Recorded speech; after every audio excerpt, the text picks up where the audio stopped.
Magic Weekend. You don't have to stay over, Phil. You could go to both days if you want. Yeah. Walk there. I cannot understand the hysteria.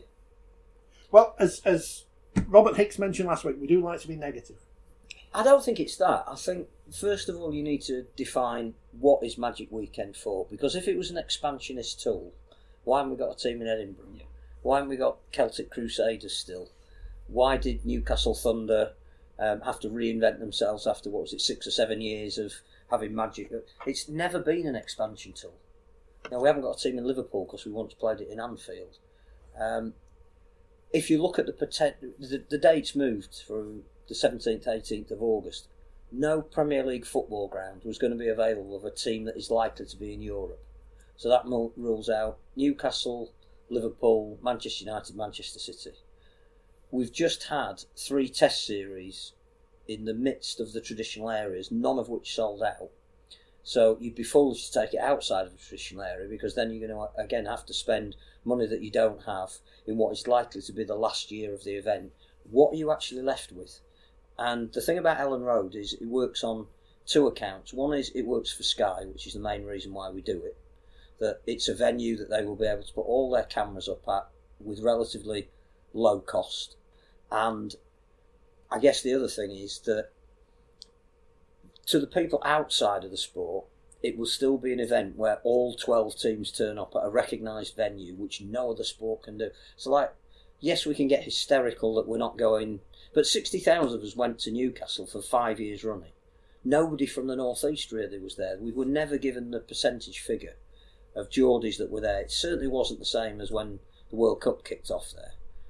So if this is your last year, if you are looking to cut back on cost and provide your broadcaster with what they need, Elland Road probably is the only venue in this part of the world that you could take it to. Yes, it's dilapidated, but it's about the fixtures, isn't it? People may not stay all day. They may go and watch their team and be home for tea, but it will still stand up as an event, if that's what we're trying to create, and it works for your broadcaster who pays for it. So I genuinely don't understand some of the hysteria surrounding it, because it's like everything, isn't it? A lot of the people who complain will be the ones that don't go. Well, my favourite part of the hysteria was Jordan Lilly saying that, let me directly quote him, because I don't want to get the quote wrong and then people get upset that I've misquoted him. But his opinion on it is as well as mine as a fan of a team in the Championship. I ain't going to be going, am I? He's a player in the Championship, he's not got no chance of playing there. How does this appeal to the fans in any shape or form, says Bradford halfback Jordan Lilly? Who cares what Jordan Lilly thinks, because he's not playing, he's irrelevant. It's what Gareth Ellis said in his book, as reported by John Davison last week. If the players want to say in the running of the sport, they've got to grab that opportunity, and they don't. So, Well, I think the other thing is they will still enjoy playing at Elland Road, because it's he won't, because he won't be there. But it's a major stadium, isn't it? So if it's for the players to have a stage that they don't normally play on, when Leeds played Castleford there, was it 2-3 years ago when Headingley was being redeveloped, 23,500 people went. They weren't all Leeds and Cas fans, it was an event. The World Cup semi-final, Australia, New Zealand, of course we'd have loved more people to be there, but it felt like an event. So I get that it's not an ideal stadium. I get that the idea of going and staying over there, you're now not going to do it. But are we really detracting from whatever Magic Weekend, or have we just forgotten what it is? I've never really understood the concept, if I'm being brutally honest, is that we go to these areas and 6 games of rugby league over a weekend is a hard sell to even some die-hard rugby league fans. So to getting a local populace who maybe not know the sport or interested in the sport, then go along to an event that is 6 games sort of back to back is that hard sell. But you hit the nail on the head beginning. What is it? What is the benefit of going to Cardiff, Edinburgh, Newcastle, Manchester? We've still got Salford, Swinton, Oldham, but haven't got a team in Manchester. What is the benefit? What are we going there to achieve? Is it to get local people interested in the sport? Is it a weekend away for the rugby league diehard fans? We've not really sort of come out and said what that is. So again, what is it? So yeah, I don't get some of the hysteria. We had 3 games there, obviously with the Challenge Cup, the women's final and the 2 semi-finals. We had a World Cup game there, which for me was probably the best game of the tournament, sort of Australia, New Zealand in the semi-final last year. So yeah, it's not the best ground, but again, if where they're going with Magic Weekend is looking to get rid of it potentially, then yeah, it's a shame. But yeah, I don't get some of the hysteria with it. I think for me, comes back to money, as we keep coming back to, which is that ultimately it's an event that does not make money.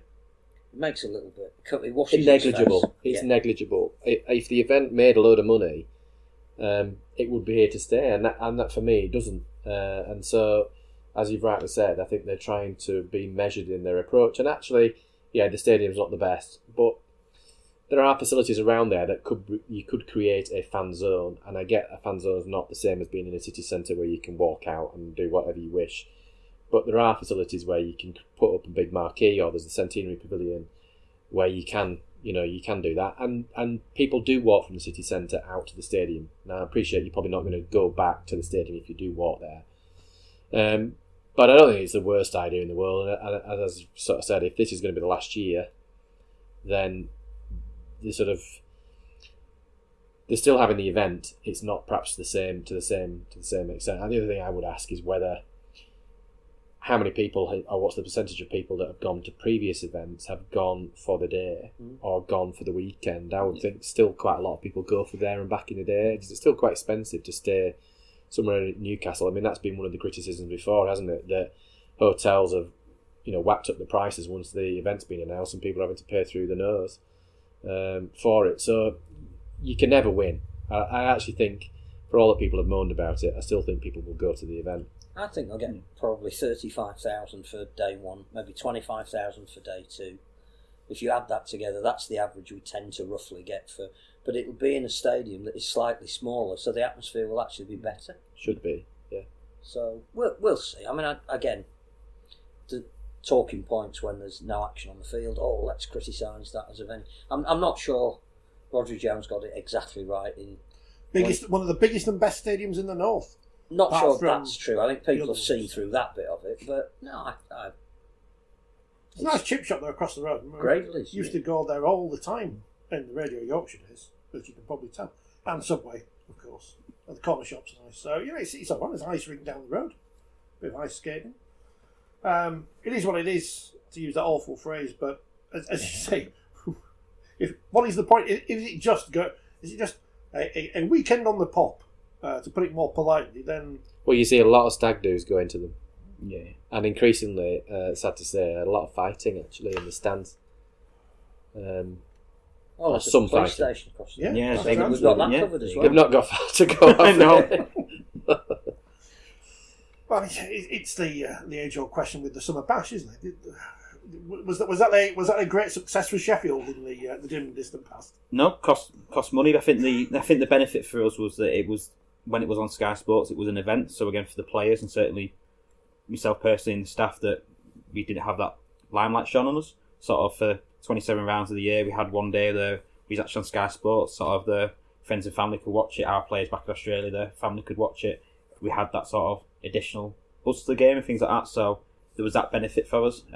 Did that have a commercial implication, a positive implication? If you were going to a commercial partner to say, we will be on TV that date and we might get 2 or 3 other games, I'm guessing probably not. No, because it was that one off. If it was consistent, we could say actually we're on for X number of games a year and consistently, then yes, maybe. But again, no respect to like Premier Sports, that wasn't a sell for anyone because they didn't really know it. Again, Sky Sports was a little bit of a sell. The biggest sell for us in my time there was the 1895 Cup and the fact that we went to Wembley and it was part of Wembley and we could sell additional sponsorships and warm-up shirts for that. And again, that was on BBC, albeit the red button, but it was on BBC Red Button, and that was the biggest sell for us. But in terms of the Summer Bash, no, it was, depending on your league position, you took central distribution, you paid towards the event. So again, if you finish higher, the more you pay for it. But Sheffield at the time didn't have the greatest fan base, obviously growing now, which is great for the club, but it wasn't a well-received concept amongst fans at Sheffield, certainly. So it was it sort of cost the club money, really. I'm the only person who liked Blackpool. Well, I think last year when it was in York. You don't sell Kiss Me Quick hats in York. In York, no. It's a bit too... It's not the same getting rock with York through it, is it? It's a bit too... Well, they have John Bull. John Bull's not that far away from York, is it? That was the best man on the match prize as well. One of the players got a huge stick of rock. Yes. Yeah.